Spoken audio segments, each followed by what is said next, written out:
La nouvelle lune du 4 novembre 2021 a déjà été traitée sur cette chaîne ici. Que puis-je dire de plus? C'est toujours la même chose. La carte n'a pas changé. On a toujours ce soleil qui est conjoint avec cette lune dans le signe du Scorpion. On a une autre tension avec cette opposition avec Uranus, des deux luminaires. On a aussi un carré avec Saturne. Tout ça, Patrick nous l'avait expliqué.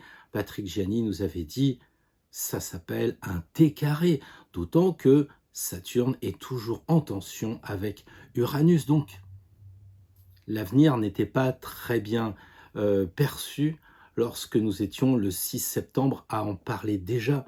Patrick disait, de toute façon, c'est la période où cette ambiance de Toussaint n'est jamais très joyeuse, on s'en doute.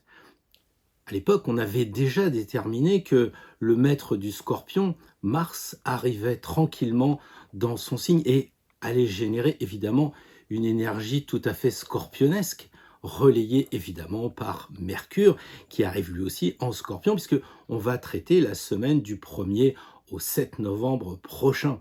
Alors, et vous, qu'est-ce que vous en pensez? Non, je crois pas.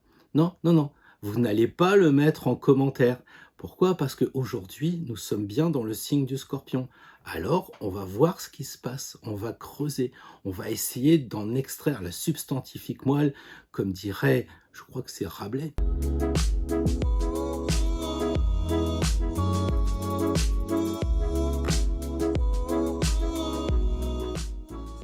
Bonjour à toutes et bonjour à tous et bienvenue pour nos retrouvailles de cette semaine qui se profile du 1er au 7 septembre avec cette pleine lune qui va avoir lieu en plein milieu le 4 novembre.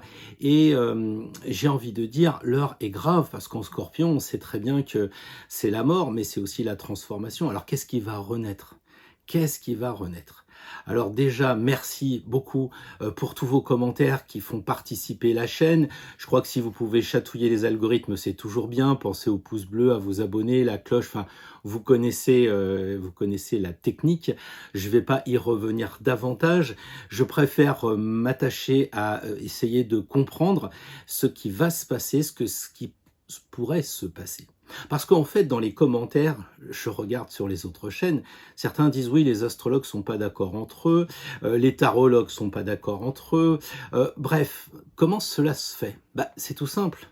En fait, comme si vous voulez les prophètes dans l'Ancien Testament, certains se trompent et d'autres disent des choses soi-disant vraies. Mais personne ne se trompe, tout le monde a raison. C'est simplement, en fait, que les gens sont avertis. Et à partir de là, grâce à leur libre arbitre, soit ils vont effectivement donner raison à ceux qui prédisent les choses parce qu'ils n'auront pas voulu en tenir compte, soit ils vont dire « Oh là là, effectivement, il y a possibilité d'avoir des accidents ces derniers temps, dans ce qui se profile, je vais peut-être pas prendre la voiture, ou en tout cas, je vais conduire avec beaucoup plus de prudence que d'habitude. » Et du coup, pas d'accident, du coup, l'astrologue s'est trompé. Du coup, le tarologue s'est trompé. Alors, peu importe, on n'est pas là pour avoir une obligation de résultat, même de moyens, on est là pour essayer de comprendre ce qu'est l'astrologie et ce qu'est le tarot. Et c'est pour ça qu'avec Patrick Gianni, nous nous sommes réunis, astrologues et tarologues, pour essayer d'y voir plus clair. Et vous imaginez, et vous l'avez vu sûrement dans cette vidéo, ma surprise après que Patrick nous ait décrypté cette nouvelle lune du 4 novembre, quand j'ai tiré le diable. Pourquoi? Eh bien tout simplement parce que Patrick Gianni, comme je vous l'ai dit en introduction, nous a pas brossé un tableau vraiment très très joyeux pour cette nouvelle lune du 4 novembre. À se demander d'ailleurs, puisqu'en nouvelle lune on plante, qu'est-ce qu'on pourrait bien planter dans cette phase particulièrement difficile? Ou alors à semer des graines de mauvaise vie ou quelque chose comme ça, vous voyez, et on va récolter ce qu'on sème. Donc il faut peut-être faire attention. En tout cas, c'est pas le mois où on dépense le plus, c'est pas le mois non plus où on est très gai et tout ça, donc peut-être que cette nouvelle lune, elle va forcément être un peu tendue. Alors moi, je voudrais revenir un peu sur les prédictions de Patrick, non pas ses prévoyances, parce qu'il ne voit pas, comme moi, nous sommes dans le dit et pas dans la vue. Alors qu'est-ce qu'on avait dit? Au travers de la carte que l'on avait analysé, on s'était rendu compte que effectivement, avec tout ce qui se passe en tension dans le signe du Scorpion avec les deux luminaires, avec de l'autre côté Saturne et de l'autre côté Uranus, eh ben, on risquait d'avoir probablement un peu de rébellion, ça risquait de bouger un petit peu dans le monde social. Et c'est vrai que les gilets jaunes sont revenus encore en force, c'est vrai qu'on a eu des interventions assez fortes contre le pass sanitaire ou pour le pass sanitaire, je sais pas, mais enfin ça a fait du conflit dans le port qui est à côté de chez nous, à Trieste, en Italie, donc ça a bougé. À Strasbourg, ça a bougé également. Je regarde la semaine qui s'est écoulée et qui était complètement en phase avec les prédictions de Patrick, et aussi on a pu voir qu'on avait, comment dire, carrément un mouvement à Puget où j'étais faire cette conférence il y a 15 jours, donc ça m'a rappelé ce bon souvenir. En même temps, j'ai vu que quand même, discrètement, ça bougeait, donc il y avait effectivement des tensions et c'était tout à fait logique. On pourrait aller plus loin, puisque en Martinique, on a eu carrément un hôpital qui s'est, comment dire, qui a refusé d'appliquer le pass sanitaire et le gouvernement a lâché. Donc ça, c'est le problème de Saturne en Verseau. Est-ce que l'administration, est-ce que le gouvernement est prêt à faire des concessions ou pas? En tout cas, on s'aperçoit que ça a vraiment été tendu.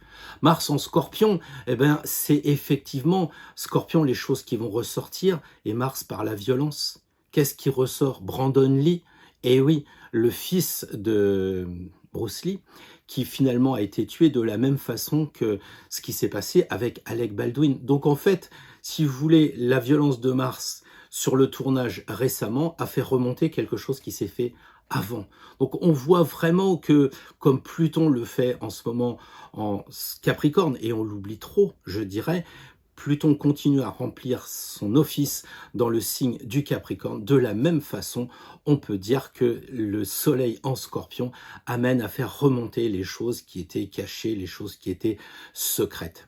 Alors après, évidemment, on va avoir, comment dire, Mercure qui lui aussi arrive dans le même signe du Scorpion. Donc en fait, Patrick avait dit on allait révéler des choses, et probablement avait-il dit, comme c'est les élections, avec la politique. Alors c'est vrai que j'ai vu de drôles de choses sur le candidat Z ou le probable candidat Z, des choses de vie privée, des choses aussi sur Marine Le Pen, des choses qui sont révélées.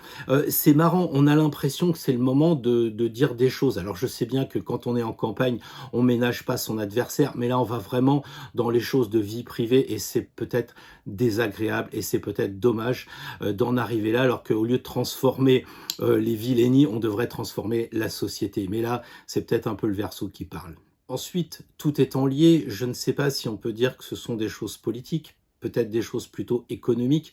On s'aperçoit que Total a caché pas mal de choses par rapport à la question climatique. On voit aussi que on a Rémi Daillet qui est complotiste et qui sort de l'ombre et qui va probablement être jugé. Enfin, j'ai vu ça rapidement au moment où j'enregistre. Ce que je sais, c'est que le professeur Raoul, lui, va passer, comment dire, devant l'ordre des médecins la semaine prochaine, et on peut se poser la question, est-ce que c'est pas une contre-attaque par rapport au livre qu'il a sorti? Donc lui, le professeur Raoul va exhumer des secrets dans son livre, secret vrai ou pas, je sais pas, mais enfin en tout cas, il va probablement faire des révélations. Et de l'autre côté, eh bien l'État, lui, il va utiliser le signe du Scorpion pour combattre le professeur Raoul ou pas. Enfin, je suis assez prudent là-dessus, parce que encore une fois, moi je peux pas prédire, mais ce que je vois, c'est effectivement qu'ils sont tous convoqués devant la justice. Donc ça, c'est économique, hein. On a aussi pas mal de choses en termes de drogue qui est sorti, parce qu'on essaye, alors drogue et sexe, vous voyez un peu le côté manipulation, il y a eu des drogues qui ont été mises dans des verres, et en ce moment on s'en rend de plus en plus compte qu'il faut faire très attention dans les boîtes de nuit, donc on pense à mettre des chapeaux sur les verres pour éviter qu'on vous mette ces fameuses drogues. Donc voilà, on a eu aussi des problèmes avec McDonald's, ça n'a pas l'air d'être encore vérifié, mais on a des choses qui sont particulières. Et puis alors, si on revient à la politique, et bien évidemment, on a Anthony Fauci aussi qui est le grand Manitou, si je puis dire, de tout ce qui va toucher le sanitaire, donc tout ce qui va toucher la Covid, les vaccins, le Covid si vous préférez. Bref, en tout cas, il est mis en cause et apparemment de façon officielle par des journaux qui révèlent qu'il aurait fait des drôles de choses ou des choses insoutenables avec des chiens, des expériences notamment en Afrique du Nord. Et donc, ça ressort, ça arrive un petit peu à nos oreilles, à nous qui sommes assez loin de tout ce qui se fait, on va dire, dans la politique et aussi dans tout ce qui est économique. Voilà, alors, on peut aller plus loin, on n'en sortirait pas. Le vaccin Moderna est interdit dans pas mal de pays. On s'aperçoit qu'on a des problèmes de lit avec l'hôpital. Les gens commencent à dire, mais vous nous dites pas tout, est-ce que vous nous cachez des choses? Et là, on s'aperçoit qu'on est ni plus ni moins dans le signe du Scorpion. J'essaye d'illustrer, si vous voulez, au travers de ce qui se passe dans la presse, eh bien, l'énergie de ce mois de novembre. On essaye de mener l'enquête. Souvent, les bons policiers sont natifs du Scorpion ou les enquêteurs vont avoir des amas planétaires dans le signe ou un ascendant, etc. Pendant que Patrick nous avait expliqué tout ça en astrologie, évidemment, vous imaginez que j'étais tout à fait raccord avec ce qu'il disait.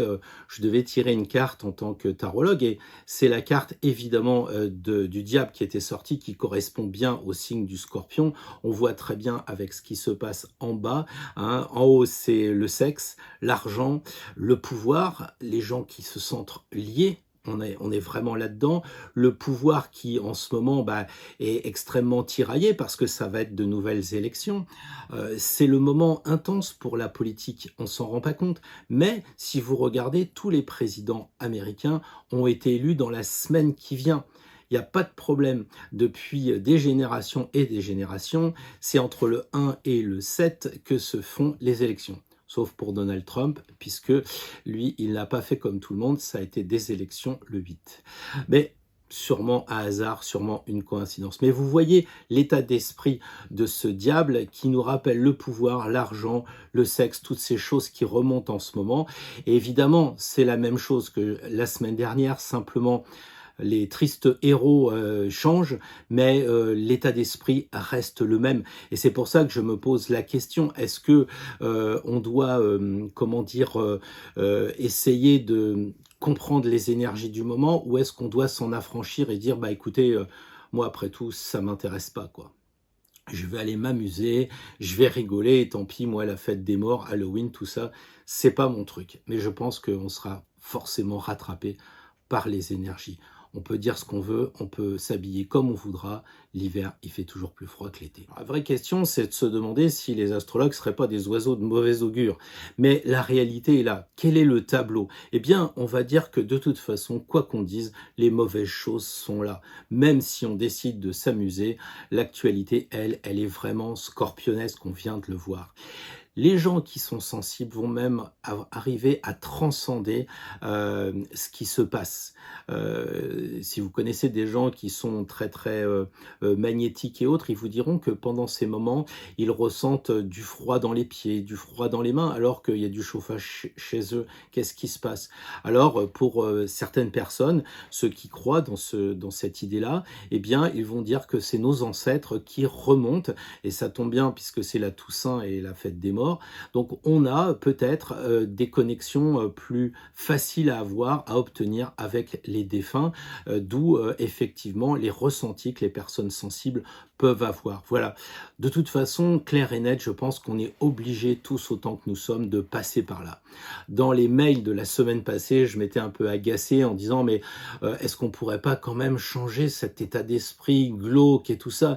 Vous savez, les gens qui s'habillent en noir et puis qui mettent un petit peu de rouge parce que Pluton, c'est le rouge et le noir. Si vous faites de l'astrologie, vous connaissez les deux couleurs du dieu des enfers. C'est triste quand même, mais rapidement, j'en ai conclu et beaucoup de réponses des amis qui me suivent par mail m'ont dit « Mais Pierre, on mange pas de fraises au mois de décembre, c'est contre nature. » Alors bon, comme d'autres m'ont dit « Arrête de ramener ta fraise, il faut subir un petit peu l'énergie du moment. » C'est la dernière ligne droite. Bientôt, on va être sur le podium. Donc, étudions un peu le tableau pour mieux se prémunir. Parce que c'était tout l'objectif de cette vidéo qui avait été faite le 6 septembre avec Patrick Gianni. c'était justement d'anticiper. Alors qu'est-ce qui se passe? Quel est notre objectif à nous? Qu'est-ce que l'on doit faire par rapport à ça? Comment on doit réagir? Eh bien, je pense que le plus simple serait évidemment de regarder la situation en face, c'est-à-dire de réveiller notre courage, c'est-à-dire de penser à être plus prudent que d'habitude. Et là, je fais une petite parenthèse, faites attention quand même, et là je rigole pas, aux accidents de voiture. Prenez vos dispositions pour justement anticiper, hein. Ne collez pas les gens trop près, pensez à ralentir les feux, tout ça, parce que malheureusement, les énergies, on va le voir avec l'actualité, et pas l'actualité du moment, mais l'actualité depuis quelques années, eh bien c'est toujours une source de difficulté. Donc là, le mauvais temps, et là aussi, donc vous allez me dire, s'agit aussi de garder sa distance parce qu'il va pleuvoir. Mais oui, regardez la météo. Bizarrement, dans la Sicile, on a l'impression qu'il y a une sorte de purification qui arrive. Les eaux sont montées de façon incroyable, le volcan s'est mis en marche de façon incroyable, et il n'y a pas que là. Donc, on a de plus en plus de montée des eaux, on a de plus en plus de volcans qui s'agitent, et donc il faut faire attention à cela en étant courageux, en regardant les choses en face. C'est la même chose que vous retrouvez dans la religion, on en a parlé la semaine dernière. Vous savez que Saint Jean est représenté par un aigle. Et vous savez aussi que l'aigle, c'est le phénix dans le tarot. En fait, c'est que le phénix, il s'y est un peu trop pris au sérieux. Il a joué au phénix, c'est moi le phénix de ces dames. Et du coup, il est tombé en scorpion. Il est comment dire, mort et doit se transformer et renaître de ses cendres.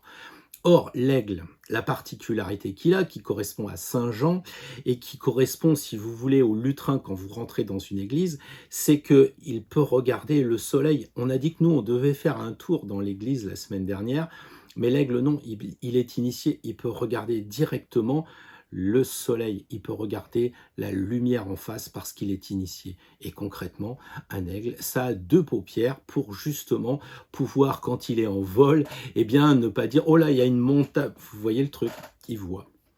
Bon, donc on en est là, le soleil et la lune en scorpion, Pluton en capricorne, c'est vraiment vigilance, attention, attention. Saturne, lui, avec, on l'a vu tout à l'heure, ce carré, va essayer de freiner. Il va essayer de vous rendre moins impatient, parce que tout le monde dit, mais comment ça va finir? Est-ce que on peut mettre une pierre tombale très scorpionesque, Covid 2018, 2021, et qu'on en finisse? Tout le monde voudrait en finir, mais donc Saturne est là pour calmer un peu le jeu, pour faire qu'il freine un petit peu nos velléités de comprendre. Donc nous, on a évidemment envie d'avancer, mais Saturne va souvent d'ailleurs nous mettre en retard, et c'est une bonne chose si on avait envie de rouler un peu vite. C'est des contraintes. Saturne, c'est des contraintes. Saturne, c'est aussi en Verseau, être à côté de son copain Jupiter, qui lui est quand même responsable des lois, responsable des administrations. Et là, il se pourrait bien que, avec tous les excès de Jupiter, on ait des excès de l'administration, des excès du Parlement, des excès comment dire, de la loi aussi en général. Alors, qu'est-ce qui va se passer? Parce que d'un côté, on va avoir Jupiter qui va vouloir faire des lois, et puis avec ses excès habituels, parce que Jupiter est toujours enthousiaste, mais de l'autre côté, en Scorpion, il risque d'avoir des rivalités plus ou moins officielles d'ailleurs. On ne sait pas ce qui se passe dans les bureaux de l'Assemblée nationale. Il doit y avoir des échanges, il doit y avoir des choses occultes. Donc on a un tableau qui est quand même pas joyeux, qui est pas florissant. Et puis en plus Mars qui est à côté du Soleil, deux énergies de feu. Donc ça va faire ce que j'expliquais tout à l'heure, une pression plus forte encore, parce que c'est les deux feux les plus importants pratiquement, et qui vont se retrouver comprimé comme ça, et au bout, paf, vous avez l'aiguille du Scorpion. Vous voyez ce que je veux dire? Donc on est en plein dedans. Et Uranus qui vous dit, mais rebellez-vous et vive la liberté. Et puis des gens qui disent, bah écoutez, moi je vais accepter ce qu'on me demande, je vais accepter de faire ce qu'on me demande, et puis comme ça je serai libre, je pourrai aller où je veux. Comment on entend Uranus. Et vous voyez que même là, on est divisé avec le diable. Certains se disent, non, mais on va pas se laisser faire, vive la liberté, rebellons-nous. Et là, on a un Uranus typiquement Verseau. Mais de l'autre côté, c'est, Mais moi, je veux ma liberté, je veux être, libre d'aller où je veux, dans les restaurants, les cinémas, tout ça, donc j'accepte. Et vous avez deux visions d'Uranus. On sent les deux paraboles qui n'écoutent pas la même chose. Et ça, c'est vraiment intéressant. Donc voilà un petit peu le tableau qu'on pourrait brosser, j'allais dire astrologiquement. Et je reviens à ma question, est-ce que c'est bien raisonnable de planter des graines quand on est en pleine lune? Moi, je trouve que c'est une véritable blague d'essayer en ce moment, d'ensemencer. Voilà. Je pense aussi qu'il faut aussi se méfier parce que si on plante des mauvaises choses, si on se laisse influencer par les énergies désagréables, eh bien, ça va mal se passer. Donc, il n'y a pas de mauvais signes, on l'a déjà dit, hein, je l'ai dit dans le mail quotidien, il y a des gens qui, vont trouver l'aspect positif du Scorpion, je pense au général de Gaulle, même des guerriers comme Rommel qui a été vraiment obligé de se suicider. Scorpion oblige, il était natif du Scorpion, Rommel, et à partir de là, c'était un militaire comme le général de Gaulle, mais ils étaient dans cette logique front de guerriers et pas de nazis. Donc finalement, on voit qu'il y a deux côtés comme dans tous les signes, et trop souvent aussi on fait de l'ombre, c'est un peu voulu, j'allais dire, au Scorpion, mais c'est lui qui va nous aider à avancer, c'est Marie Curie qui va nous permettre de trouver l'uranium, les rayons X, tout un tas de choses comme ça. Donc il faut ne pas stigmatiser les amis Scorpions. La période du Scorpion est cette semaine du 1er au 7, eh bien figurez-vous que par hasard, les grincements, les souffles et autres portes qui ont du mal à s'ouvrir, c'était le 2 novembre 1983 quand un certain Michael Jackson a sorti Thriller. Alors, évidemment, tout le monde va me dire, oui, c'était assez amusant de vendre ce monument plutôt pendant Halloween qu'au mois de juin. Oui, mais donc il était contraint. Il ne pouvait pas vraiment le sortir en juin. S'il voulait gagner de l'argent, il fallait qu'il le mette pendant la bonne période. Donc, vous voyez, on se croit libre. Même Michael Jackson, qui a gagné le plus d'argent avec un seul album, je crois que c'est un certain Billie Jean, vous regarderez aussi La lumière et l'ombre, Billie Jean et Thriller. Intéressant. En attendant, il était coincé par la période. Et oui. Bon, évidemment, le 3 novembre 1906, figurez-vous qu'on a inventé le SOS. Vous me direz, oui, mais le SOS, ça veut dire Save Our Soul. Ça veut dire sauver nos âmes. Et on est bien en plein Scorpion, ce 3 novembre 1906. Alors oui, c'est le moment où Lénine décide de faire la révolution d'octobre, qui va effectivement être réalisée plutôt en novembre. Elle va commencer le 7 novembre 1867.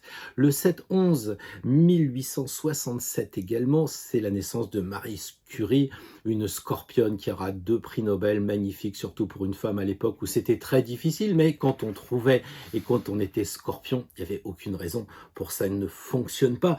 Alors, le 1er novembre 1347, c'est la peste qui arrive à Marseille et qui va se répandre sur toute l'Europe. Le 1er novembre 1755, eh bien, c'est un tremblement de terre qui va faire que Lisbonne sera complètement détruit. Le 1er novembre 1914, c'est le début des hostilités de la Première Guerre mondiale. Oui, et une armistice qui sera signée en 11 novembre. Donc, effectivement, la naissance et la mort, tout ça pour le mois de novembre, pour le Scorpion, c'est génial. Alors les présidents américains, j'en parlais un petit peu tout à l'heure, figurez-vous que si on regarde, oui, pourquoi ils font les élections en novembre alors qu'ils sont nommés en début d'année suivante? Eh bien tout simplement parce que le changement est rude et parce qu'il faut se présenter avant aux élections pour s'organiser et prévoir ce fameux changement. Je crois que c'est vraiment important, donc on sait qui est élu. Joe Biden en 2020 a été élu, donc si j'ai bonne mémoire, il a été élu en 2020 le 3 novembre, exactement comme Bill Clinton en 1992 et Nixon en 1996. Oui, ça c'était pour le 3 novembre. Le 2 novembre, eh bien, Carter en 76, Bush en 2004. Je vais vous faire grâce de tous les autres. 4 novembre, on a Eisenhower. Bref, on se prépare au changement. Quand on est américain, on anticipe avant et je crois que ça, c'est une très belle chose.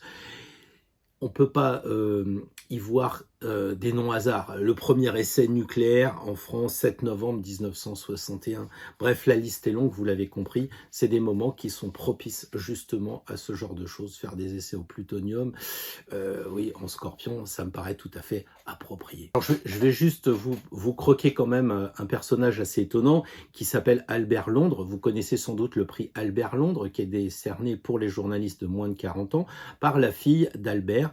Albert qui est né un 1er novembre à Vichy et qui justement est un journaliste qui va parler de l'écroulement de la cathédrale de Reims, des bombardements. Il va être affligé pour tout ça, mais surtout, moi ce que je voulais vous parler, c'était de sa mort, évidemment, puisqu'on est en Scorpion. Alors bien sûr, vous pourrez me dire qu'en 1914, il a inventé l'expression bourrage de crâne, qui signifie en fait les dénonciations de la propagande de l'État. C'est Albert Londres qui a inventé ça, le bourrage de crâne. Vous voyez, le crâne, c'est quand même l'arcane 13. Enfin, ça fait 13 scorpions aussi.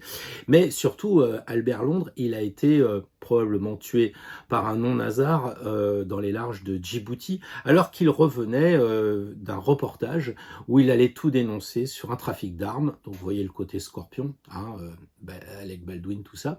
Et puis aussi, tout ce qui va toucher l'opium et donc toutes ces choses qui sont secrètes et malsaines. Donc, en fait, tout ça pour vous dire quoi par rapport aux journalistes, parce que les journalistes sont là pour faire de l'investigation, à mon sens, pour que les choses remontent, non pas pour qu'ils recopient l'AFP, la Pravda ou je ne sais quelle agence de presse. Ils sont là pour faire de l'investigation. Et je crois qu'Albert Londres était vraiment, en tant que scorpion, évidemment, puisqu'on est dans la semaine, était quand même quelqu'un qui pouvait être un joli pavillon. Il a dit « Notre métier n'est pas de faire plaisir, ni de faire du tort, mais de porter la plume dans la plaie. » Porter la plume dans la plaie. Si avec ça, c'est pas Scorpion.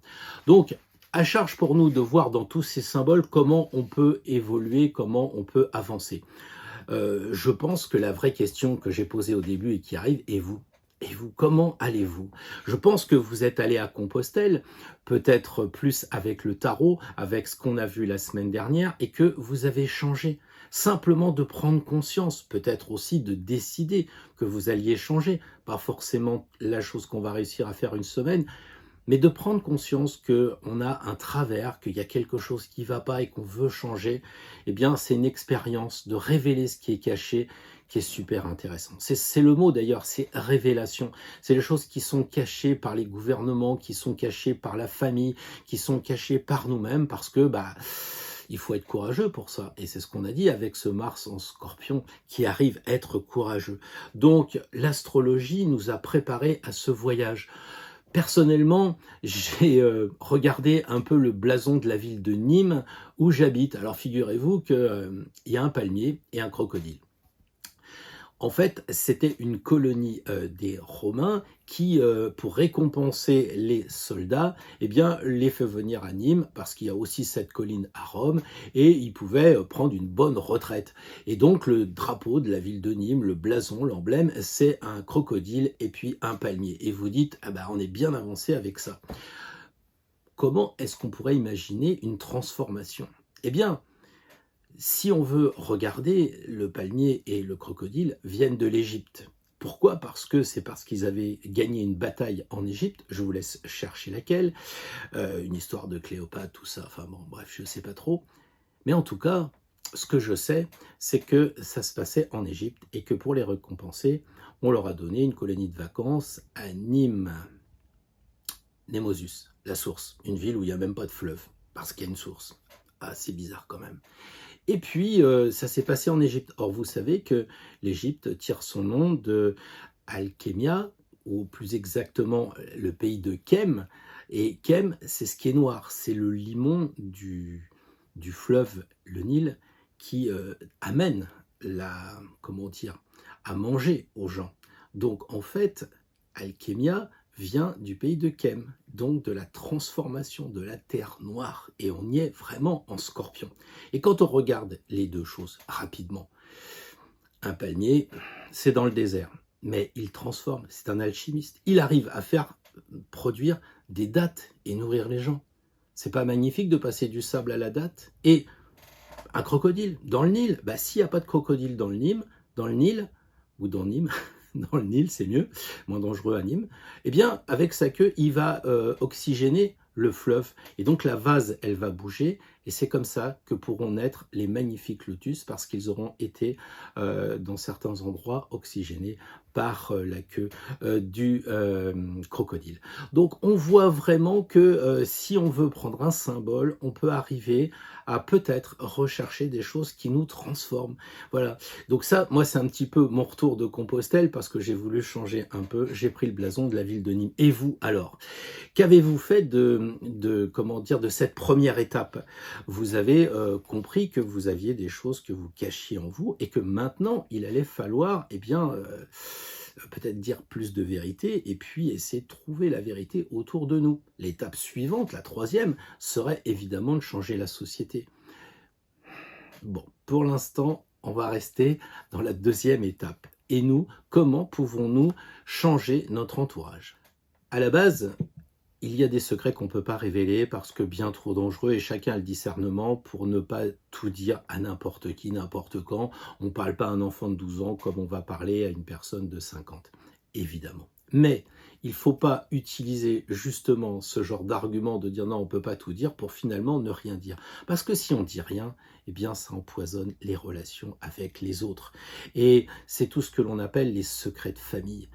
Ces choses qui ne sont pas dites, mais qu'on se trimballe nous.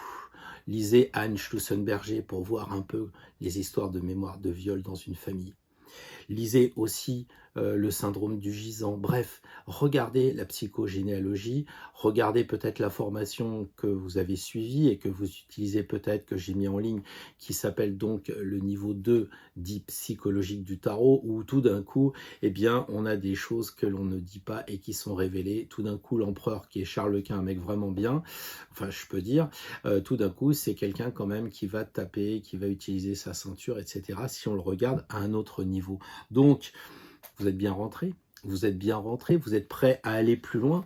Est-ce que vous êtes prêt à avoir des relations plus justes avec les gens qui vous entourent? Ou est-ce que vous allez continuer de faire ce que vous reprochez aux hommes politiques, c'est-à-dire la langue de bois?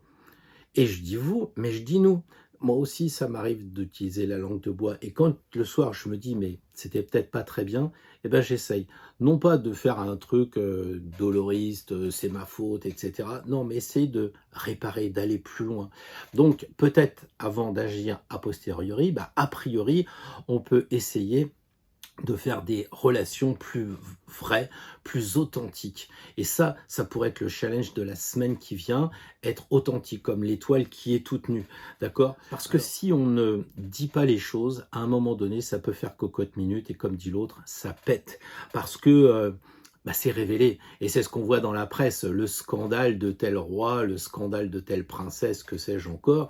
Eh bien, nous aussi, on a des fois des choses qui nous pètent dans la figure. Et pourquoi? Parce que on ne dit pas tout. Alors moi, je pense qu'il faut prendre conscience que les affaires sont les affaires, mais que nous ne sommes pas les affaires. Quand vous partez en retraite depuis 10 ans, vous n'êtes plus avocat et vous dites bonjour, je suis maître machin sur un terrain de camping, ou je suis le docteur truc, vous êtes tellement identifié à votre métier que vous n'arrivez plus à être vous-même. Et ça, c'est un vrai problème.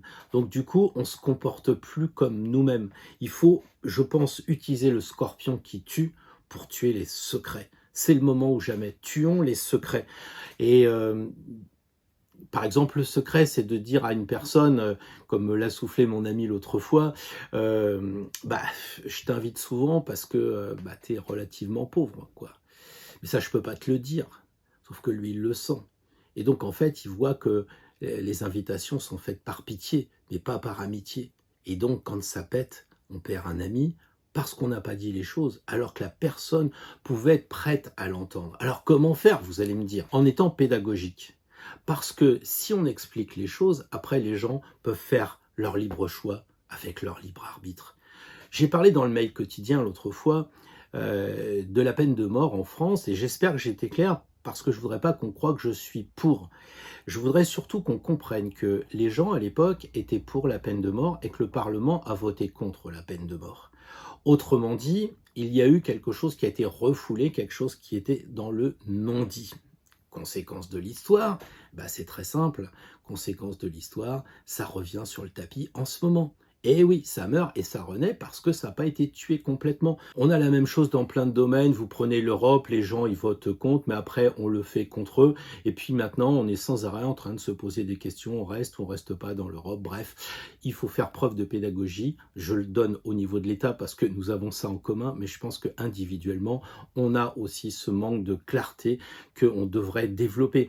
Regardez l'URSS autrefois, la Chine peut-être aujourd'hui. Regardez la Corée du Nord.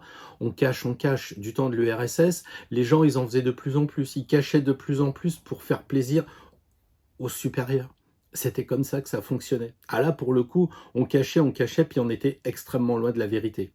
L'URSS n'existe plus aujourd'hui. Évidemment, ça sous-entend aussi que, par la loi d'attraction, si nous avons tendance à dire de plus en plus la vérité, ou en tout cas de nous rapprocher de cette idée d'être vrai, eh bien, on risque d'attirer la même chose. Et les gens risquent de vous dire un soir, t'es un peu collant comme mec, tu parles beaucoup, on n'arrivait pas à se séparer de toi. Avec Géraldine, on s'est dit, la prochaine fois, est-ce que tu pourras faire mieux? Donc là, vous dites, quel con, moi je suis comme ça, je n'ai pas changé. Ou alors vous dites, à bien réfléchir, il n'a pas tort. Et donc, écoutez les critiques constructive des personnes, si c'est fondé. Dire aussi les choses avec bienveillance, avec tact, au bon moment. Ça peut être intéressant dans son couple, dans les conseils de famille, bref, dans tous les endroits qu'on peut trouver le moment, le temps de dire les choses. En ayant réfléchi avant peut-être, en étant toujours bienveillant dans la gentillesse, on peut très bien dire les choses sans s'énerver. Pourquoi on s'énerve? Parce que c'est la cocotte minute, très souvent. Et en bon verso, versatile, je sais de quoi je parle. Alors, la question, évidemment, enfin, va se poser pour nous la semaine prochaine dans le tirage.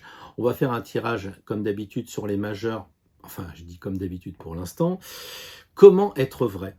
Un conseil. Comment être vrai? Une première carte pour nous aider, pour nous conseiller comment être vrai. L'impératrice, soyez vrai en communiquant, en disant les choses. Peut-être en les écrivant. Je ne sais pas.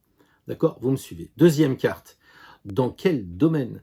Évidemment, si vous tirez, je ne sais pas, l'arcane 14, voilà, par exemple, vous tirez tempérance, être vrai, oui, peut-être que vous priez pour demander tout le temps des choses, mais vous ne priez pas, vous ne vous reliez pas avec le divin pour être vrai. Vous vous cachez des choses. Voilà, bon, ça serait le domaine spirituel, par exemple. Évidemment, après, on verra demain, quand on va tirer carte par carte, dans quel domaine. Et puis, la dernière carte, ça sera la révélation. Ça sera, en fait, qu'est-ce que ça va vous apporter? Eh bien, de dire les choses, d'être vrai dans ce domaine-là. Évidemment, ça sera juste pour la semaine prochaine. Après, toutes les semaines, vous changerez de domaine. Et puis, l'année prochaine, quand arrivera, comme d'habitude, en cette période, quelque chose de relativement tragique, eh bien, au moins, vous aurez transformé les mauvaises choses. Et finalement, qu'est-ce qu'on peut planter en ce moment, alors que je disais au début de la vidéo qu'il fallait pas y croire, que c'était pas le moment en nouvelle lune de planter quelque chose?